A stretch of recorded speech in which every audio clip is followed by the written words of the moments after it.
YouTube ಚಾನಲ್ಗೆ ಸ್ವಾಗತ. ಇದೇ ರೀತಿಯ ಉದ್ಯೋಗ ಮಾಹಿತಿಗಳಿಗಾಗಿ ಚಾನಲ್ನ ಸಬ್ಸ್ಕ್ರೈಬ್ ಮಾಡಿಕೊಳ್ಳಿ.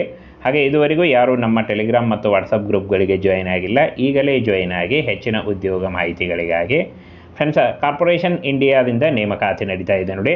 ಫೈರ್ ಆಪರೇಟರ್ ಮತ್ತು ಇನ್ನೂ ಉಳಿದಂಥ ಹುದ್ದೆಗಳಿಗೆ ನೇಮಕಾತಿ ಹೊಸ ಅಧಿಸೂಚನೆ ಆಗಿರುತ್ತೆ. ಬೋತ್ ಮೇಲ್ ಆ್ಯಂಡ್ ಫಿಮೇಲ್, ಪುರುಷ ಮತ್ತು ಮಹಿಳಾ ಅಭ್ಯರ್ಥಿಗಳು ಇಬ್ಬರು ಅರ್ಜಿಗಳನ್ನು ಸಲ್ಲಿಸಬಹುದು. ಹಾಗೆ ಅರ್ಜಿ ಸಲ್ಲಿಸುವಂಥ ಅಭ್ಯರ್ಥಿಗಳು ನೋಡಿ, ಯಾವುದೇ ರೀತಿಯ ಪರೀಕ್ಷೆ ಇರಲ್ಲ, ಯಾವುದೇ ರೀತಿಯ ಲಿಖಿತ ಪರೀಕ್ಷೆ ಆಗಲಿ, ಯಾವುದೇ ರೀತಿಯ ಅರ್ಜಿ ಶುಲ್ಕ ಆಗಲಿ ಇರಲ್ಲ, ನೇರ ನೇಮಕಾತಿ ಇರುತ್ತೆ. ಹಾಗೇನ ಫ್ರೆಂಡ್ಸ್, ಕರ್ನಾಟಕದ ಯಾವುದೇ ಜಿಲ್ಲೆಯಿಂದ ಕೂಡ ನೀವು ಅರ್ಜಿಗಳನ್ನು ಸಲ್ಲಿಸಬಹುದು. ಇನ್ನು ಇಲಾಖೆಯಲ್ಲಿ 219 ಹುದ್ದೆಗಳಿಗೆ ಹೊಸ ಅಧಿಸೂಚನೆ ಬಿಡುಗಡೆಯಾಗಿದೆ. ಸಂಬಳ ನೋಡಿ 26,000ದಿಂದ 53,000ವರೆಗೆ ಪರ್ ಮಂತ್ ಸ್ಯಾಲ್ರಿ ಆಗಿರುತ್ತೆ ನೋಡಿ. ಇದು ಜಾಸ್ತಿ ಕೂಡ ಆಗ್ತಾ ಹೋಗುತ್ತೆ. ಇನ್ನು ಉದ್ಯೋಗ ಸ್ಥಳ ಕರ್ನಾಟಕ ಸೇರಿ ಆಲ್ ಇಂಡಿಯಾದಲ್ಲಿ ನೇಮಕಾತಿ ಆಗುತ್ತೆ. ಆನ್ಲೈನ್ ಮೂಲಕ ಈ ಒಂದು ಅಫಿಷಿಯಲ್ ವೆಬ್ಸೈಟ್ಗೆ ಹೋಗಿ ನೀವು ಅರ್ಜಿಗಳನ್ನು ಸಲ್ಲಿಸಬಹುದು ನೋಡಿ. ಅಫಿಷಿಯಲ್ ವೆಬ್ಸೈಟನ್ನು ನೋಡಿ ನೀವು ಈ ಒಂದು ಅಫಿಷಿಯಲ್ ವೆಬ್ಸೈಟಿಗೆ ಹೋಗಿ ಅರ್ಜಿಗಳನ್ನು ಸಲ್ಲಿಸಬಹುದು.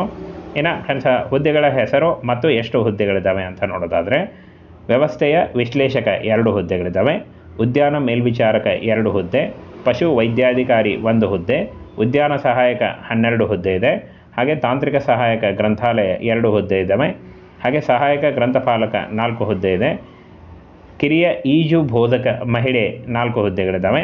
ಹಾಗೆ ಅಗ್ನಿಶಾಮಕ ನಿರ್ವಾಹಕ 64 ಹುದ್ದೆಗಳಿದ್ದಾವೆ ನೋಡಿ. ಇನ್ನು ಜೂನಿಯರ್ ಕ್ಲರ್ಕ್ 128 ಹುದ್ದೆಗಳಿದ್ದಾವೆ. ಈ ಒಂದು ನೋಡಿ, ಇಷ್ಟೊಂದು ಹುದ್ದೆಗಳಿದ್ದಾವೆ. ಈ ಒಂದು ಹುದ್ದೆಗಳಿಗೆ ಆಯ್ಕೆ ಮಾಡಿಕೊಂಡು ನೀವು ಅರ್ಜಿಗಳನ್ನು ಸಲ್ಲಿಸಬಹುದು. ಹಾಗೆ ಒಬ್ಬ ಅಭ್ಯರ್ಥಿ 1 ಹುದ್ದೆಗೆ ಮಾತ್ರ ಅರ್ಜಿಗಳನ್ನು ಸಲ್ಲಿಸಿ. ಇನ್ನು ಅರ್ಜಿ ಸಲ್ಲಿಸುವಂಥ ಅಭ್ಯರ್ಥಿಗಳು SSLC, diploma, any degree, BE, BTech, BVSC ಮತ್ತು AH ಎನಿ ಡಿಗ್ರಿ ಹಾಗೂ MCA ಮಾಡಿದಂಥ ಅಭ್ಯರ್ಥಿಗಳು, ಇನ್ನು PUC ಮಾಡಿದಂಥ ಅಭ್ಯರ್ಥಿಗಳು ಕೂಡ ಅರ್ಜಿಗಳನ್ನು ಸಲ್ಲಿಸಬಹುದಾಗಿರುತ್ತೆ.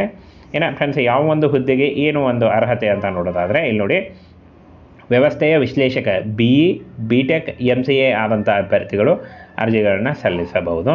ಹಾಗೆ ಇನ್ನು ಉದ್ಯಾನ ಮೇಲ್ವಿಚಾರಕ ಎನಿ ಡಿಗ್ರಿ, ಪಶು ವೈದ್ಯಕಾರಿ ನೋಡಿ ಎನಿ ಡಿಗ್ರಿ ಅಥವಾ BVSC ಅಥವಾ AH ಮಾಡಿದಂಥ ಅಭ್ಯರ್ಥಿಗಳು ಅರ್ಜಿಗಳನ್ನು ಸಲ್ಲಿಸಬಹುದು. ಇನ್ನು ಉದ್ಯಾನ ಸಹಾಯಕ ಡಿಪ್ಲೊಮಾ ಮತ್ತು ಎನಿ ಡಿಗ್ರಿ, ಹಾಗೆ ತಾಂತ್ರಿಕ ಸಹಾಯಕ ಗ್ರಂಥಾಲಯ ಮತ್ತು ಸಹಾಯಕ ಗ್ರಂಥಪಾಲಕ ಯಾವುದೇ ಡಿಗ್ರಿ ಮಾಡಿದರೂ ನೀವು ಅರ್ಜಿಗಳನ್ನು ಸಲ್ಲಿಸಬಹುದು. ಇನ್ನು ಕಿರಿಯ ಈಜು ಬೋಧಕ ಮಹಿಳೆ ಹಾಗೂ ಅಗ್ನಿಶಾಮಕ ನಿರ್ವಾಹಕ ಫೈರ್ ಫೈಟರ್ಸ್ ಅಂದರೆ ಫೈರ್ಮ್ಯಾನ್ SSLC ಕೇಳಿದ್ದಾರೆ ನೋಡಿ, SLC ಆದಂಥ ಅಭ್ಯರ್ಥಿಗಳು. ಇನ್ನು ಜೂನಿಯರ್ ಕ್ಲರ್ಕ್ ಎನಿ ಡಿಗ್ರಿ, ಯಾವುದೇ ಡಿಗ್ರಿ ಮಾಡಿದಂಥ ಅಭ್ಯರ್ಥಿಗಳು ಜೂನಿಯರ್ ಕ್ಲರ್ಕ್ ಹುದ್ದೆಗಳಿಗೆ ಅರ್ಜಿಗಳನ್ನು ಸಲ್ಲಿಸಬಹುದು. ಇನ್ನು ಫ್ರೆಂಡ್ಸ್, ಯಾವ ಒಂದು ಹುದ್ದೆಗೆ ಎಷ್ಟು ಸಂಬಳ ಅಂತ ನೋಡೋದಾದರೆ, ವ್ಯವಸ್ಥೆಯ ವಿಶ್ಲೇಷಕ ನೋಡಿ 53,700 ರೂಪಾಯಿ ಇರುತ್ತೆ.